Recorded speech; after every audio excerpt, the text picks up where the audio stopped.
So that's kind of part one of meditation, relaxing, right? But there's another benefit, and it's like the true benefit of meditation. And part of it is asking why, right? Asking ourselves why, investigating things, right? Now that we've cleared away some of the raindrops on the lake and we can see the reflection clearly, we want to look at the reflection. We don't just want to walk away on our hike or whatever we're doing. So when I started meditating over 10 years ago now, I started with breathing meditation. That's what pretty much everyone starts with, for good reason. You can gain a lot by just doing breathing meditation. And I saw results. And I didn't really know why, but I didn't care. If I'm being honest, I couldn't care less. Why?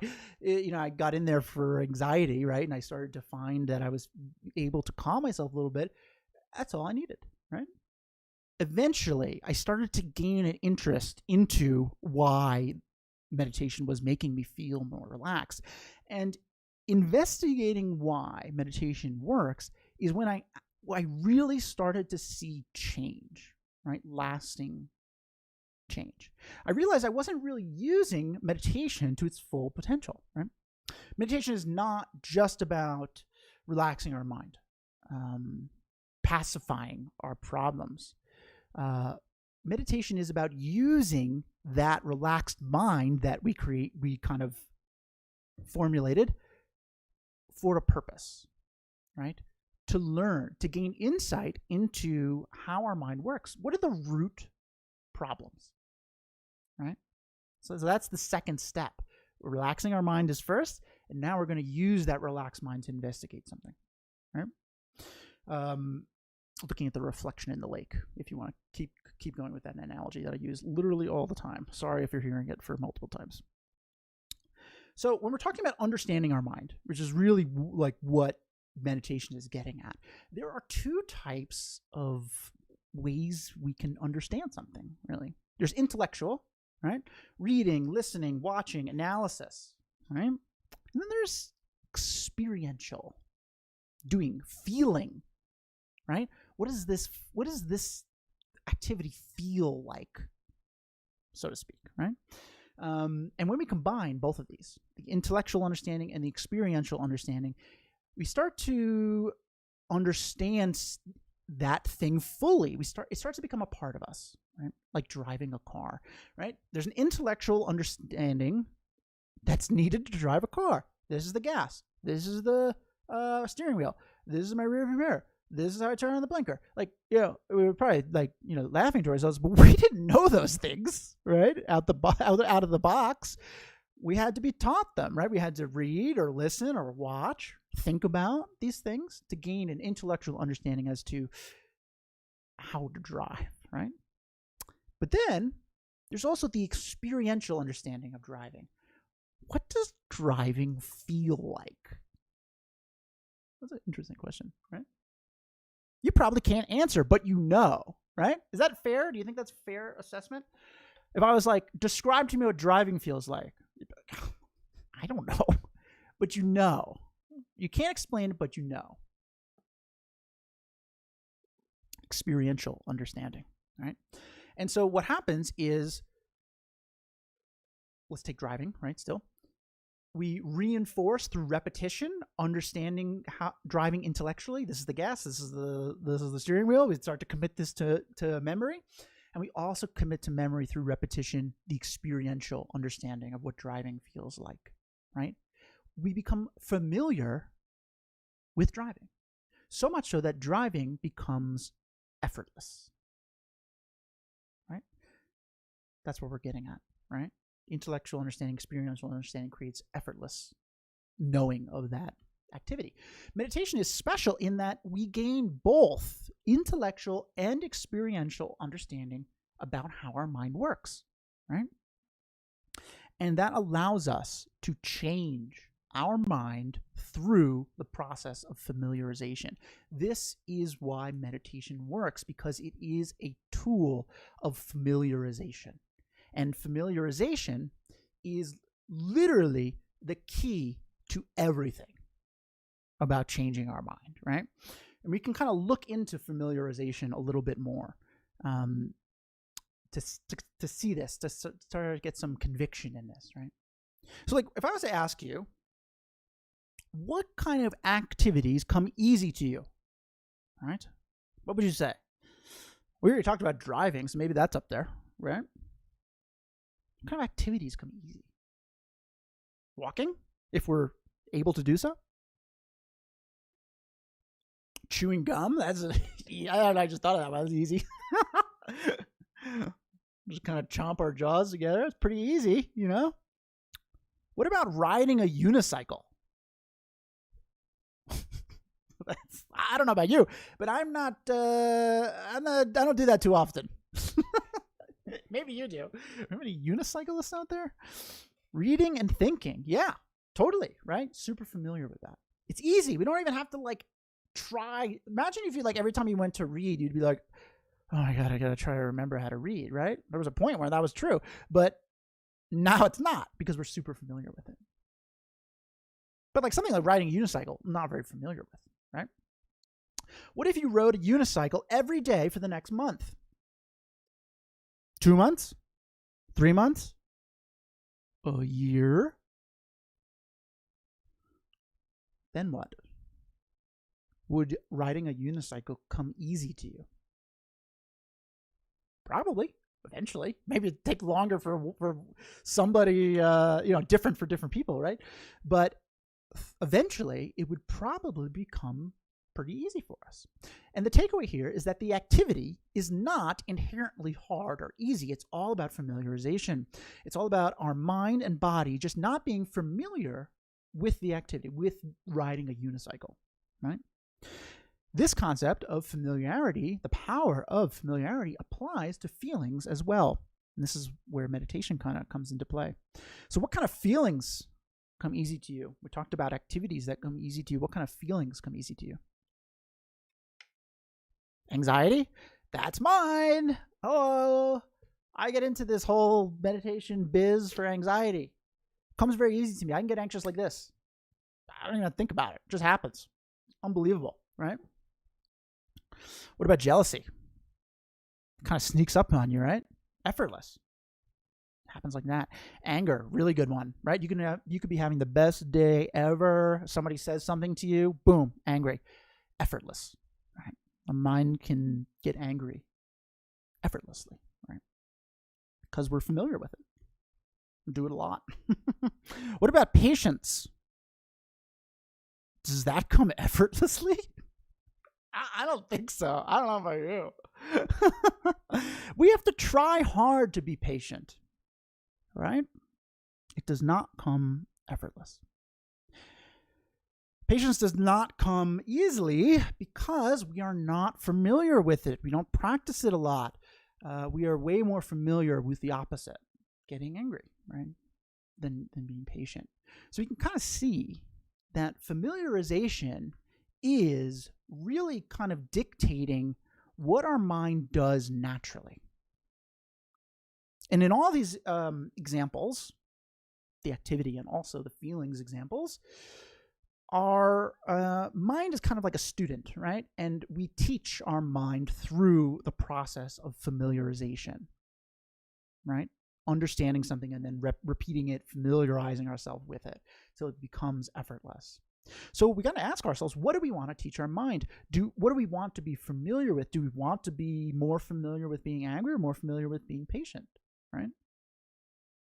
Meditation familiarizes our mind with something. So if we want to familiarize ourselves with patience or being calm, right, being not stressed, we're going to use meditation to do this and reinforce this so much so that it starts to come natural. That is our goal. That's the beauty of meditation.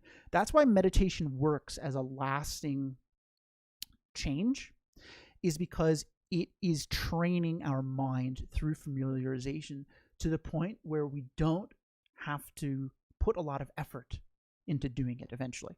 It'll take time, but that is how it works. Sounds like the strong negative emotions come easier because they are triggers. Triggers are kind of subjective, right? the thing that might trigger you doesn't trigger me. It's all learned behavior, right? It's triggers are all learned behavior, and triggers come easy, right? Because we're very familiar with correlating that trigger to the emotion of getting angry or whatnot. So really, we need to kind of reverse this a little bit. We got to retrain our mind, and that's where meditation comes into play, right? So we're going to do that a little bit now. We're going to do our first investigation. Yay, right? This is called contemplation. I think I mentioned that before, but more officially it's called contemplation, but investigation's fine. We're going to investigate why meditation makes us relax. Kind of like a meta thing to do, right? So we're going to start by doing another breathing meditation. Short, right? Meditation is sort of like a mirror, right? It's often referred to as a mirror, right? We kind of look inward and see things clearly like a mirror. But our mirror is very dirty, right? You get dirt all over me, you can't see clearly. So we got to clear away some of the dirt with breathing meditation. That's what we do. We're clearing away some of the dirt, right? And normally this is where we kind of stop, right? We like calm ourselves a little bit, and then we're like, okay, cool. Then I just go back to like doing whatever we're doing, and then eventually we'll get angry again or get upset or anxious, right?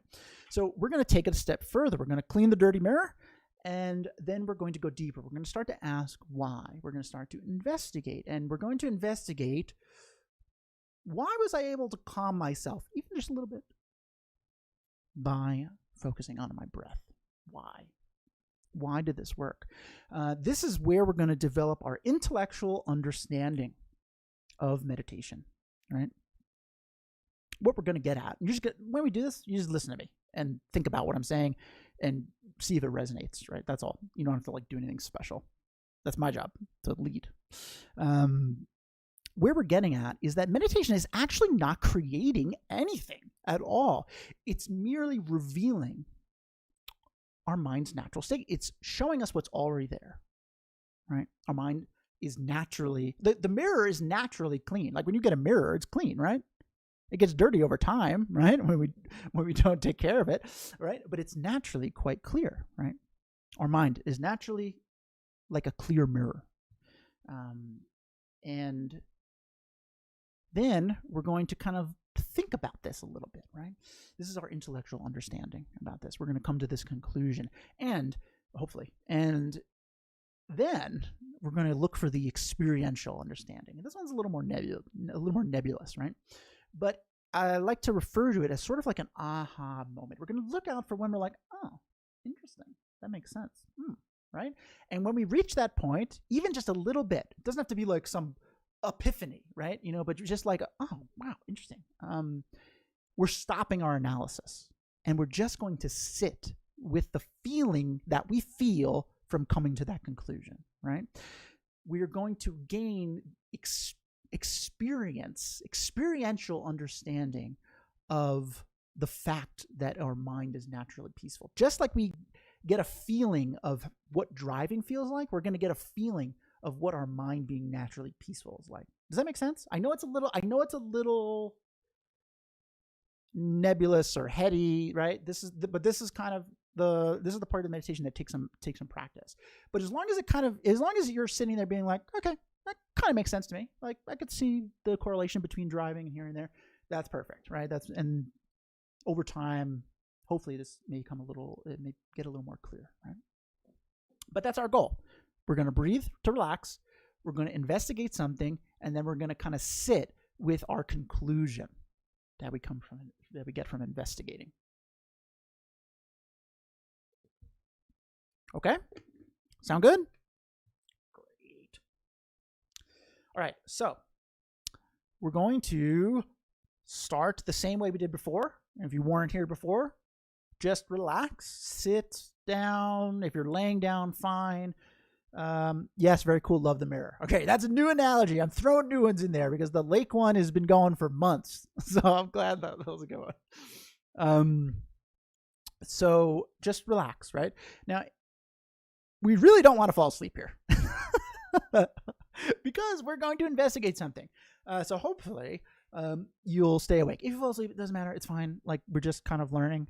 But it's important to kind of remind ourselves that like this meditation is an active participation. It's not like just leaving it all behind. We're actively investigating something. So just sit or lay in a relaxed position or whatever and close your eyes and just follow along with what I'm saying. I'm going to lead us through a full meditation, breathing and then investigation, right? Okay. Once again, let's just check in with ourselves. How are you feeling now? Any different than before? The same? Whatever it is, it does not matter. All that matters is that we notice. We take note of how we're feeling. This is called mindfulness, monitoring our mind moment to moment, and it allows us to respond skillfully. You just notice.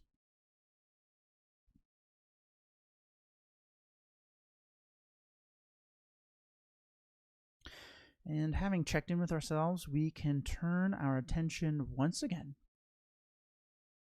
to our breathing in and out of our nose very gently, very naturally. In and out. And follow our full breath in,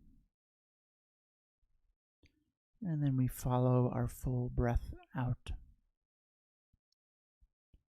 We're enjoying breathing. Enjoying sitting here, enjoying relaxing. That is your only job right now.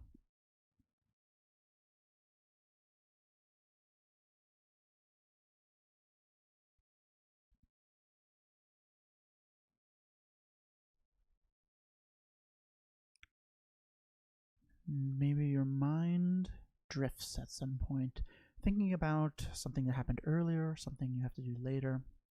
Whenever that happens, just gently guide it back. Guide your attention back to breathing, to enjoying your full breath in and enjoying your full breath out.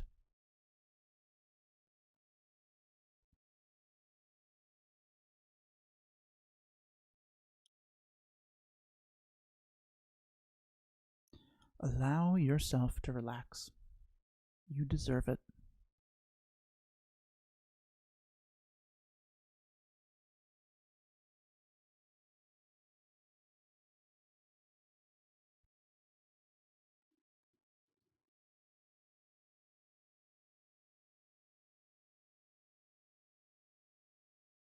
Keep bringing your attention back to your breathing whenever it drifts. This is meditation. You are a meditator. You are training your mind to relax, to be peaceful. And you're doing it all on your own with nothing other than your breath. How wonderful. How wonderful that you have taken time out of your day to do this, to train in being calm, being present, enjoying little moments.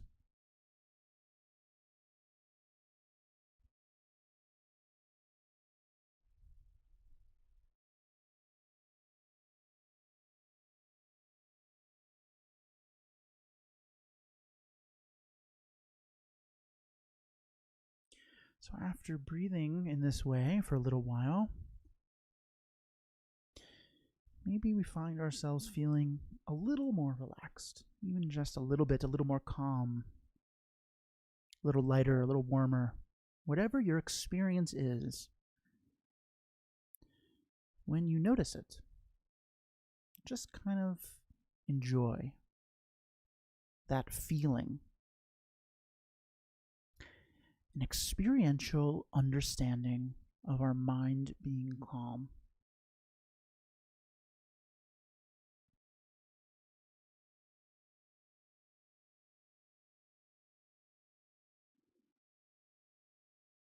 When our mind is calm, it is ready for us to use it productively, skillfully.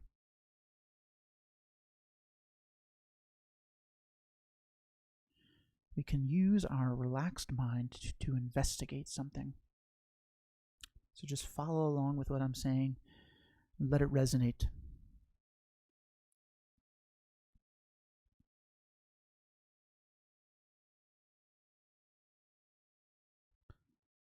Our mind is sort of like a messy room. When we clean our room or our home, we often find things that were obscured by all the clutter, right? Those things were there all along. We just couldn't see them. They were covered up.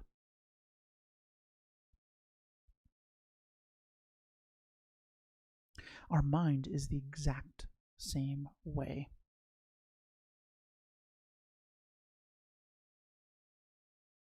When we clear our mind of the cluttered thoughts, we find something amazing. We find that our mind is peaceful, is calm.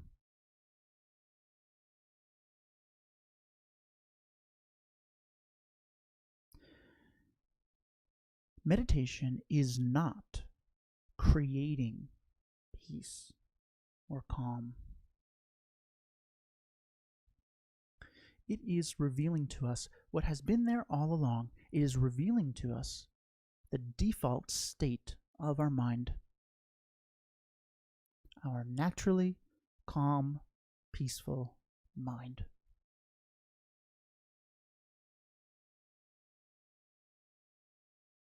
Just like the room,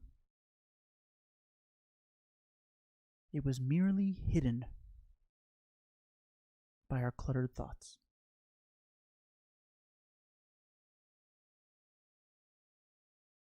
How amazing. How amazing that our mind is naturally peaceful. And that we can tap into that peacefulness whenever we need to. With training. But it is always there.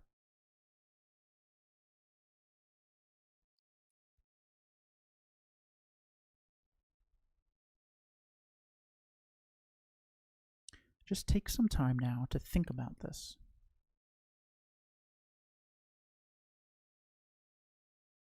Think about what I've said. Think about how you feel thinking about this. How does knowing this make you feel?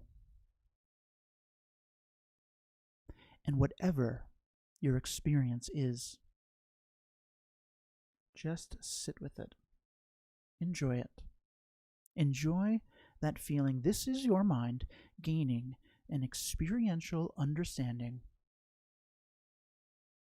of the realization that we are naturally peaceful and calm. Let it sink in.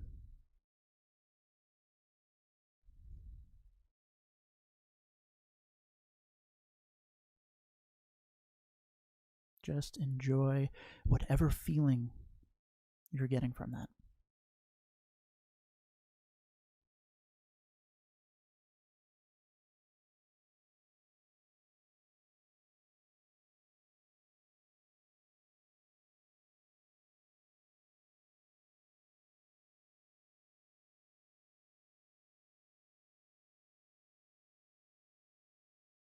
Okay, and when you're ready, you can relax, loosen your concentration. Come on back.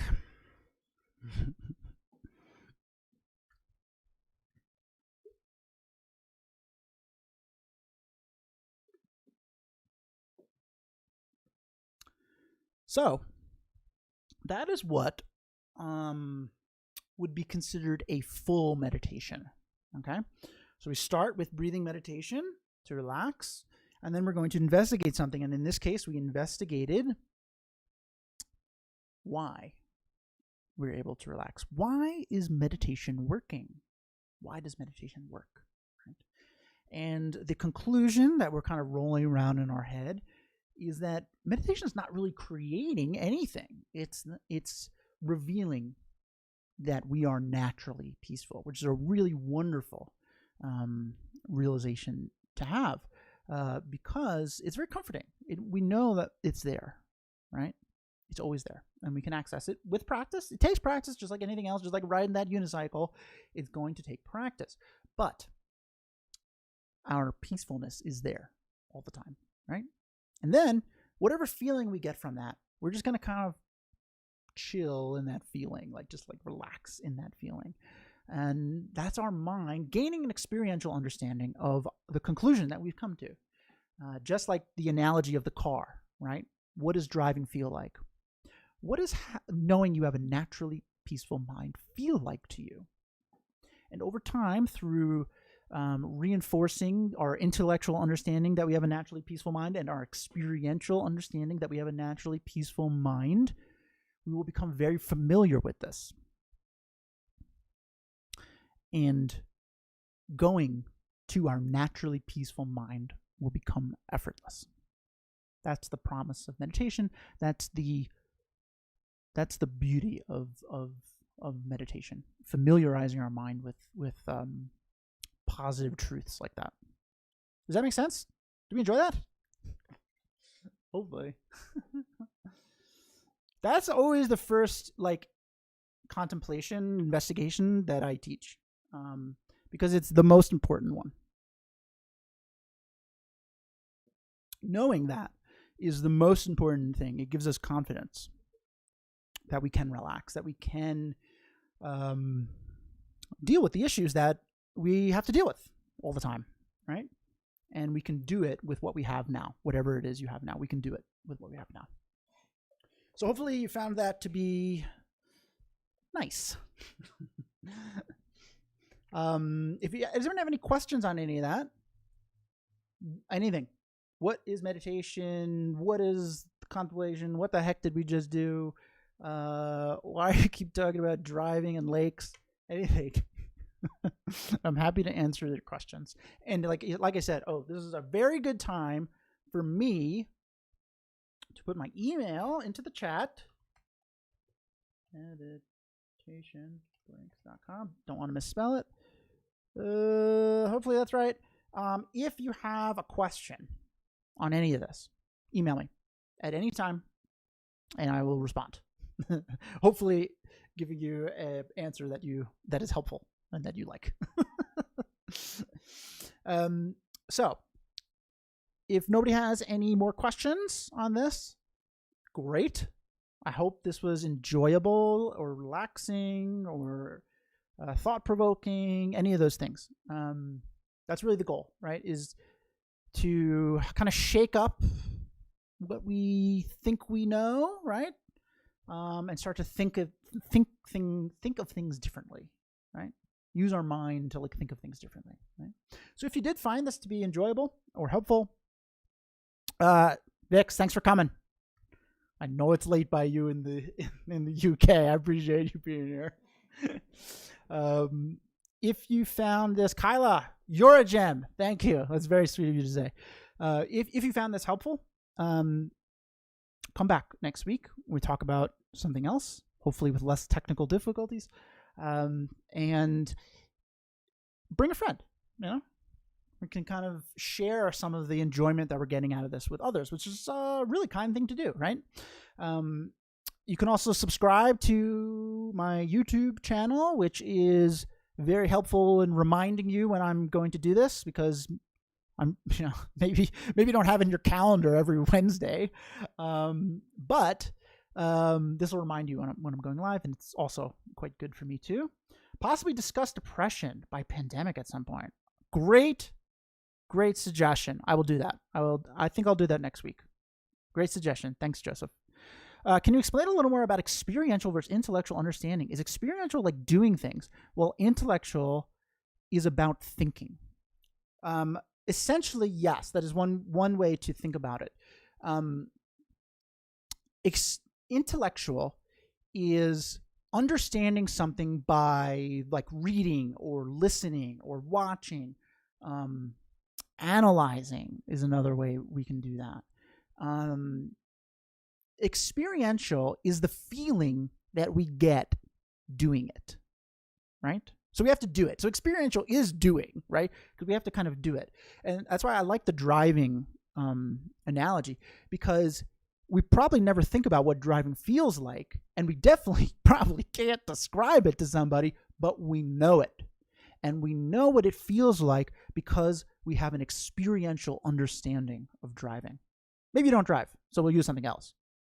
Walking, right? If I was like, what does walking feel like? You probably can't tell me, but like you think about it, you like know a little bit, right? So yes, doing is really a catalyst for having an experiential understanding, but also noticing how that thing makes you feel, right? And with meditation, we're focusing a lot on feelings, not really like physical activities, but feelings. So like, what does being peaceful feel like? What does anxiety feel like, right? It's probably a lot easier to just, like, we know what anxiety feels like. It's harder to explain it. You know, it's kind of hard when you're in like therapy or something to like explain like how you're feeling, but we know. That's the difference between experiential and intellectual understanding of something. Hopefully that makes sense. It takes time. Look, we don't think experiential understanding is not very familiar to us. Talk about familiarity, right? It's not something we think about very often, but it's there. We have an experiential understanding of everything that we do. We just don't think about it. So this is kind of a like we're basically trying to provoke our thoughts to think about it, to recognize that it's there and recognize that it's quite important for us becoming familiar with something. Okay. Great questions all around. Again, I apologize for the stuttering video. Perhaps it's my internet. Perhaps it's just a fluke, hopefully. But I appreciate you sticking with me. Thanks for that. I'm glad that was helpful. Great. And hopefully you got something out of this. I also do private instruction where we can really kind of focus in on issues that you are personally having. This kind of like broad strokes for everyone. But if that's enticing to you at all, I do offer that virtually, and in person, but I don't think the in-person thing's happening anytime soon, which is fine. So virtually I do about an hour class for $25. We do it over Zoom, very low key, very, very casual. We can focus in on what you're doing and also do corporate events, right? So if you want to have your coworkers relax with you, I don't know, maybe that's not cool. I don't know. Anyway, I do all that stuff. So if that is enticing to you at all, you can email me and we can figure out like a good time to do that. Joseph, good job and helping. Yeah. So like, this is what this is like how I can kind of give back a little bit to some of the things that I've learned. So, but really, you guys are giving to me too. Like, this is kind of a two-way relationship here, because if you were not here, I would not be teaching, right? So thank you very much for being here. I know that we have very busy lives, and I really do appreciate you taking time out of your day to be here and to explore something new, and hopefully in return you're getting something out of it. Great. That's so reasonable. Well, for some people. Hopefully. All right. That's enough for today, I think. Good luck in your upcoming week, and I will see you next Wednesday. Has the snow stopped in Colorado? Yes. This is the beauty of Colorado, is that, yes, it does snow sporadically, but it always turns into gorgeous sunshine the next day, and the snow's gone. So yes, it has turned back into sunshine. Though it's a little smoky from the fires, right? But yeah, the snow's gone. Wild weather. Wild weather. Happy to join. Thank you. It really does mean a lot to me. So thank you for being here. And I hope you guys have a great week. And I will see you.